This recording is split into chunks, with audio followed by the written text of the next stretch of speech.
Oh, the NFL has responded.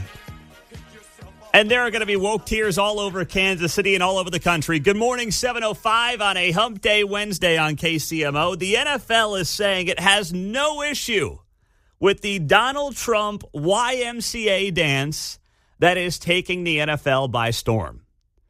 I know, this is not going to be a good day for so many in woke sports media. And trust me when I tell you, as someone who used to work in it, sports media is woker than news media.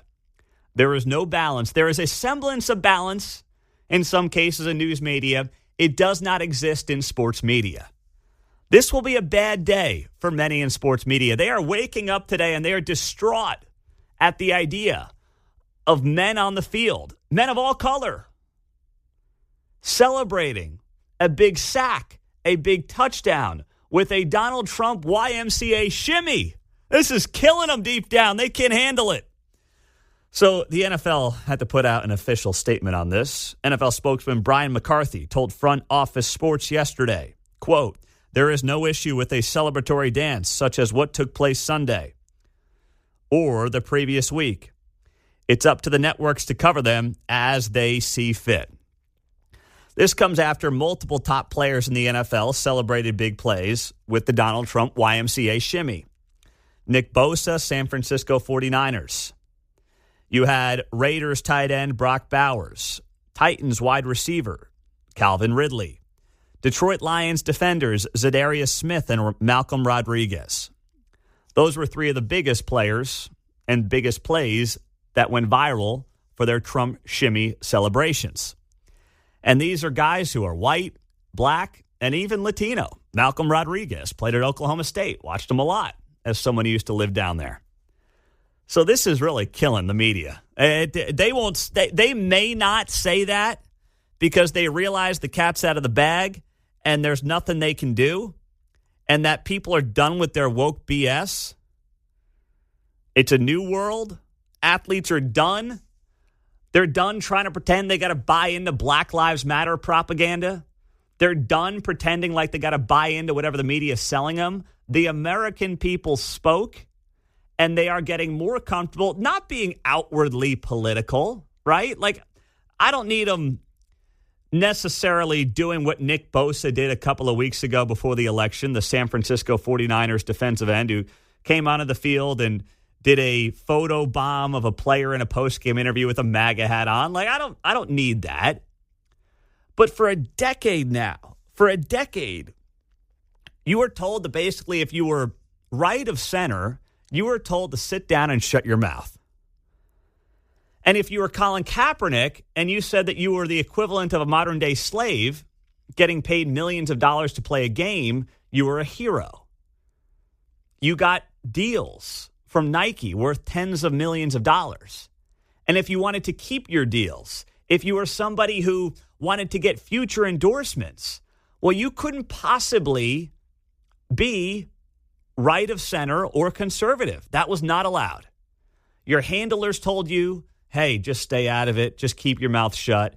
Your managers, your agents. And guess what all these guys did over the last couple of weeks?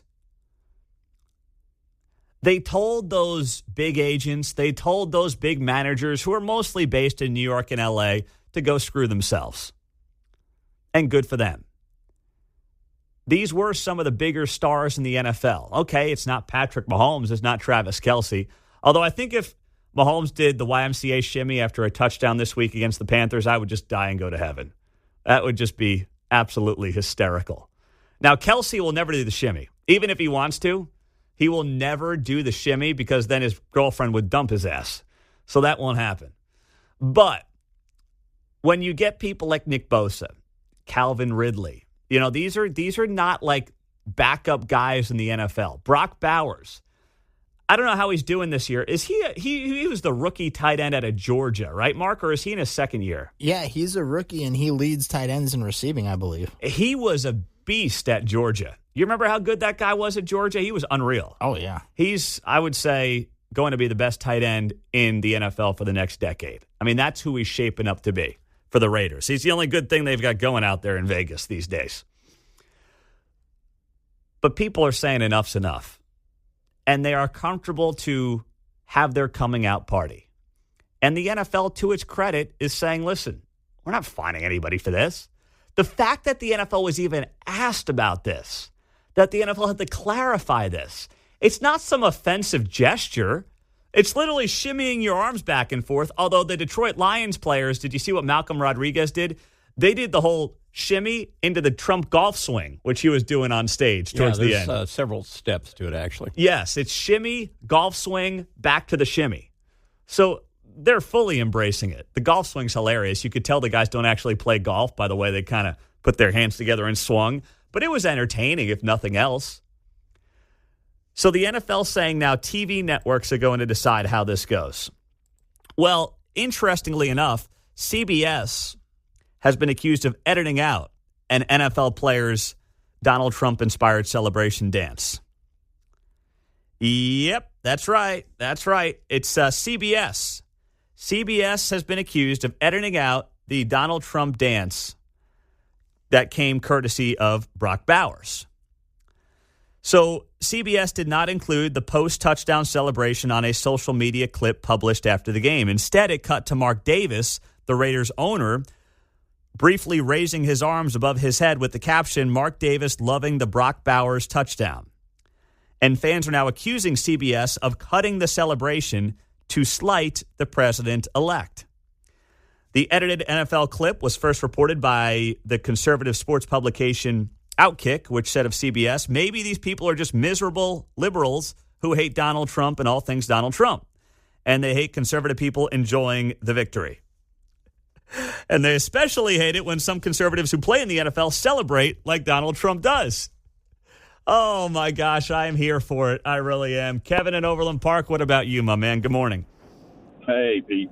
I was just a couple things. One, wasn't it CBS that did the camera shot of the young man that had the red paint on one side and the black paint on the other side of his face? Wasn't it CBS that did that one? It probably was, just because Chiefs play a lot on CBS, especially if they're taking on the Raiders. I'm not totally sure, but that would make sense. And then my other question is, now that they've said they're okay with the Trump dance, does that mean they're going to remove the "it takes all of us" and all those other sayings off the end zone? No, come on. Let's not get out of hand there, Kevin. Okay? Let's come on. The virtue signaling is still going to be in full swing. In fact, they may put the "it takes all of us" all over the field. It may also be on the sidelines now to combat the players doing the Trump shimmy. Gotcha. Okay. Yes. Just making sure so I understand the game plan here. Exactly. Good question though, Kevin. You're thinking ahead there. I like that. But no. If nothing else, now that there's a Republican back in the White House, we have to double down on virtue signaling. That's usually how it works. And that's why the NFL, see, here's the thing. Once you go down this road of like putting these signs on the field and racism, it takes all of us, you can't ever take them down. Because if you take them down, people are going to be like, well, is racism over? Does it not take all of us anymore? Like, that's why they're stuck with these signs of virtue signaling nonsense. But it doesn't mean the players have to go along with it. And many of them are not. I like that. I'm still writing down some of Bill O'Reilly's options there for secretary picks. I'm a big fan of The Rock, so that would make a lot of sense from Bill O'Reilly. I like his snack secretary, RFK Jr. So nice job there, Bill. Way to go. I had Mike Lindell down for Secretary of Department of Interior Design. He might be a good, that'd be a good one for the pillow guy. I was going to say Secretary of Sleep or something like that. But either way, John, we're on the same page. Secretary of Housekeeping. Yes. Very nice job. Very nice job. So Patrick Mahomes and Travis Kelce had their homes burglarized here last month. It was before the Saints game on Monday Night Football. This story came out from TMZ last week. Well, Fox 4 had some new reporting on who was behind this or who may be behind this.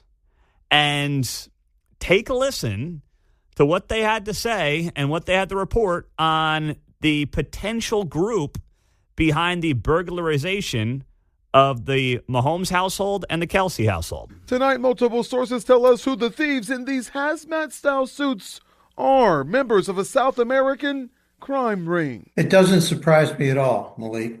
that this crime spree that's going across the entire country is designed by some very sophisticated people in somewhat of a cartel. Mike Barberi is a security expert who's worked with the federal government and law enforcement and has run security detail in more than 20 countries. So if you have a particular individual that's an athlete, a wealthy CEO, you can find out just about anything you need to find out about these people online. These two chief stars and the third victim Fox 4 worked to track down appear to not be alone as targets in this calculated crime spree, with professional athletes being hit in a suburb of Minneapolis and one in Milwaukee where NBA player Bobby Portis says thieves walked out with, quote, most of my prized possessions. All right, I don't know why I'm getting yelled at. Sorry, I had to do it. But anyway, South American crime gangs